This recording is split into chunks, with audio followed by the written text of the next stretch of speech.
Hey, I'm Christina Quinn. Welcome back to Try This from the Washington Post. This is the second of 5 classes in our course about how to sleep better. In our first class, we talked about managing performance anxiety around sleep, and specifically how to manage your anxiety in the morning so you can fall asleep at night. In this next session, we're going to sharpen these tools a little bit more. And hey, it's worth noting that it's not always anxiety or worry that are keeping people up at night. Some people have sleep disorders. Some prefer being productive at night, while others like to get personal time that they otherwise can't get during the day, like parents of young kids. I feel this. And then there are those of us who know they have to wake up early, and just knowing that stresses them out and keeps them up. Humans. We're complex and contain multitudes. If you're struggling with thoughts that keep you up at night, you may find this particular episode useful, because those pesky thoughts aren't going away on their own. And that's okay. In fact, sleep expert Lisa Strauss says they don't need to go away, that trying to suppress those thoughts is a bad idea. Thought suppression is a bit of a no-no, because we know from research that if you try to push a thought away, it will give it more determination, more power. It's the old count to 10 and don't think of a banana. You're likely to think of a banana. Are you doing it? Are you thinking of the banana? Yeah, me too. So instead of pushing the banana away, or the thoughts that are keeping you up, there is a way to peacefully coexist with them. Lisa recommends a cognitive behavioral therapy technique. CBT focuses on identifying and changing negative thought patterns. She says in this case, something called scheduled worry time can be a big help. You set aside some time in the early evening where you face down that which you've been worrying about and stressed by in a structured way. It's a structured technique that I teach people where you list out your worries and stressors. Consider this an exercise in compartmentalizing, a technique for preventing intrusive thoughts from taking over at bedtime. In Lisa's version of this exercise, you get out your pen and paper because you're going to make 4 columns. In the first column, list everything you're worried or stressed out about, especially the stuff that assails you at night. Now, in the second column, write down this question. Is there anything I can do about each one of these in the next 2 weeks? If so, what and when? And if something gets a no, there is nothing I can do about it in the next 2 weeks. When thoughts about that concern arise day or night, you remind yourself that it's a no. Unfortunately, there's nothing to be done about that right now. Or fortunately, there's nothing that needs to be done about that right now. But if you answer, yes, there is something that can be done, that's what the third column is for. In that column, you write down precisely what you can do about it in the next 2 weeks. And then in the last column, you assign when you are going to do each of these actions. For example, Wednesday at 4 p.m. or Saturday at noon. Now, these actions won't necessarily fix all your problems, but they can steer you away from the free fall of thoughts that keep you up. As part of this technique, you can also afford yourself a little unbridled thinking time. It's the one time of day when you can think constructively or unconstructively about the things on your list. So you can ruminate, you can obsess, you can rail against the machine, you can angst, or you can think constructively about the things on your list. How much time should somebody allot themselves this worry time? What's a sufficient amount of time?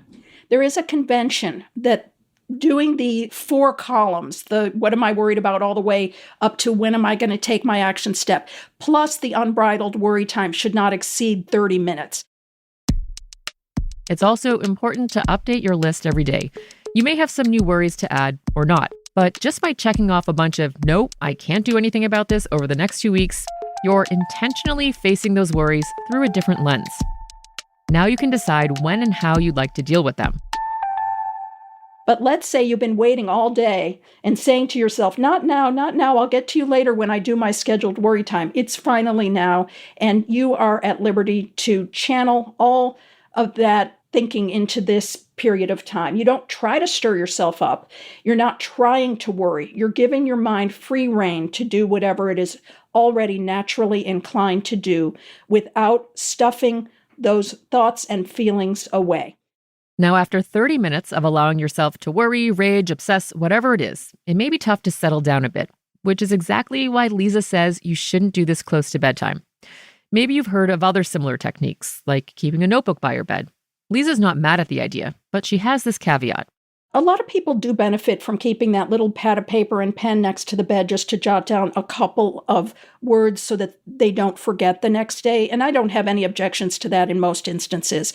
But there are people who feel as if they're supposed to be on duty all night long, and they will use having that pad of paper there as a rationale for mining their thoughts and jotting down whatever they possibly can. They are very averse to letting down their guard because they feel anxious.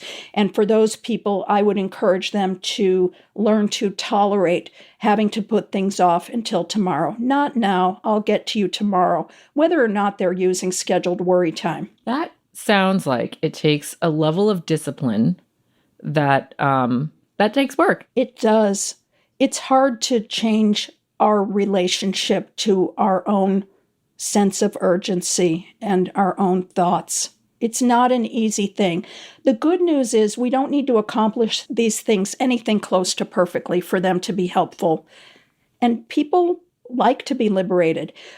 On the other hand, I don't try to get people to change their personalities, and I like to be really respectful of somebody's need for their own defenses or their own coping strategies. So if somebody needs to write stuff down, they need to write stuff down. I never say to someone, do not do that. We all need to do what we need to do to get by in this challenging life. Okay, let's recap. Lying awake at night, ruminating over stuff that bothers you is not fun. But it's normal. We've all done it. And trying to suppress those thoughts, well, that's not going to work. Count to 10 and don't think of a banana, right? So instead of trying not to think about the stuff that's stressing you out, schedule 30 minutes of worry time every day. And maybe, just maybe, after doing this for some time, you might start to notice that you're obsessing a little bit less at nighttime. This might work. It's worth a shot, right? Up next in our third class on sleep. What to do when you can't fall back asleep.